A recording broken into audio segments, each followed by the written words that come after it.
প্রিয় বন্ধুরা, আসসালামু আলাইকুম। কেমন আছেন সবাই? এই বৃষ্টির দিনে খিচুড়ি না হলে চলে? তো সবাই বৃষ্টির দিনে খিচুড়ি পছন্দ করে। চলে আসলাম আপনাদের জন্য মাংসের ভুনা খিচুড়ি রেসিপি করে। খুবই সহজভাবে দেখানোর চেষ্টা করেছি। প্রথমে একটি পাত্রে দিয়ে দিচ্ছি হাফ কাপ পরিমাণে মুগ ডাল। আমি এখানে 1 কেজি পরিমাণে চাল দেব। মুগ ডালটা একটু ভেজে তুলে রেখেছি। এখন দিয়ে দিচ্ছি হাফ কাপ পরিমাণে সয়াবিন তেল, তারপর আর কিছু আস্ত গরম মশলা। তারপরে দিয়ে দিচ্ছি এখানে 1 কাপ পরিমাণে পেঁয়াজ। অনেক বেশি পেঁয়াজ ব্যবহার করব না। আর 3টে আস্ত তেজপাতা। সব কিছু ভালো করে একটু নেড়েচেড়ে 1 চা চামচ লবণ দিয়ে পেঁয়াজটাকে মজিয়ে নেব। এরপরে দিয়ে দিচ্ছি 2 টেবিল চামচ পরিমাণে আদা রসুন বাটা। আদা রসুন বাটাটা একটু ভেজে নেবেন যেন এর কাঁচা গন্ধটা চলে যায়। তারপরে দিয়ে দিচ্ছি 1 চা চামচ জিরা গুঁড়ো, 1 চা চামচ ধনিয়া গুঁড়ো, 1 চা চামচ মরিচের গুঁড়ো আর 2 চা চামচ পরিমাণে হলুদ এবং মরিচের গুঁড়ো, যেটা আমার সবসময় ভাঙানো থাকে।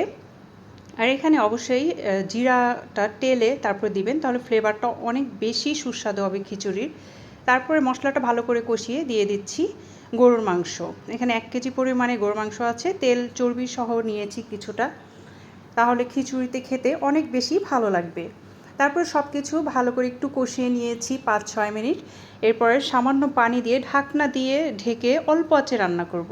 দিয়েছি 1 চা চামচ গরম মশলার গুঁড়ো এবং কিছু কাঁচামরিচ ঝালের জন্য।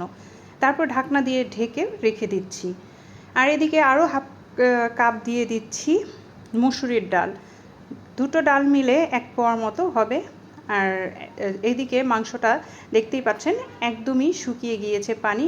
আমি মাঝে দুবার মাংসটাকে ভালো করে নেড়েচেড়ে দিয়েছি, নাহলে তো লেগে যাবে।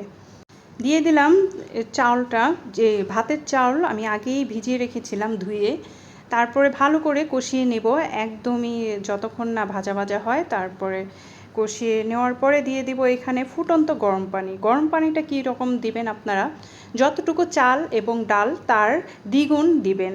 আর যদি ল্যাটা খিচুড়ি খান তাহলে আরও 1 পোয়া বেশি দিবেন। আমি এখানে ল্যাটকা খিচুড়ি তৈরি করব, এজন্য আরও 1 পোয়া বেশি দিয়েছি। ঢাকনা দিয়ে ঢেকে অপেক্ষা করছি বলক আসা পর্যন্ত। বলক চলে এসেছে। এখন দিয়ে দিচ্ছি সেই ডালগুলো। বলক আসার পরে দেওয়ার কারণ এতে ডালটা আস্ত থাকবে কিন্তু গলে যাবে একদমই। আর এখানে কিছু আস্ত পেঁয়াজ, রসুন, কাঁচামরিচ দিয়ে দিয়েছি। আর লবণটা দেখতেই পাচ্ছেন কিভাবে দিয়েছি। আমি 1 কেজি চাউলের জন্য এইভাবে 1 মুঠ করে লবণটা ব্যবহার করি। এইভাবে লবণ যদি ব্যবহার করেন একদম পারফেক্ট হয় 1 কেজি চাউলের পোলাও বা খিচুড়ির জন্য।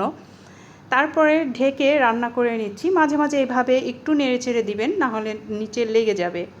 দেখতেই পাচ্ছেন পানিটা অনেকটা শুকিয়ে গিয়েছে। এখন আমি লবণটা দেখে তারপরে ঢাকনা দিয়ে ঢেকে রেখে দেব। তো এখানে আরেকটু লবণ লেগেছে, কারণ এখানে ডাল ছিল আরও 1 পা পরিমাণে। তো সামান্য লবণ আপনারা দেখে তারপরে লবণটা ব্যবহার করবেন পরবর্তীতে। এরপর ঢাকনা দিয়ে ঢেকে অপেক্ষা করছি পানিটা শুকিয়ে যাওয়া পর্যন্ত। দেখতেই পাচ্ছেন কতটা সুন্দর হয়েছে এবং লোভনীয়। এভাবে ল্যাটা ল্যাটা খিচুড়িটা কিন্তু খুবই ভালো লাগে মাংস দিয়ে। তো অবশ্যই চেষ্টা করবেন। আর আমার ভিডিওগুলো ভালো লাগলে লাইক, কমেন্ট, শেয়ার করে আমার পাশে থাকবেন এবং অন্যদেরকেও শেয়ার করে দেখার জন্য উৎসাহিত করবেন। কেমন হয়েছে অবশ্যই জানাবেন। আল্লাহ হাফেজ।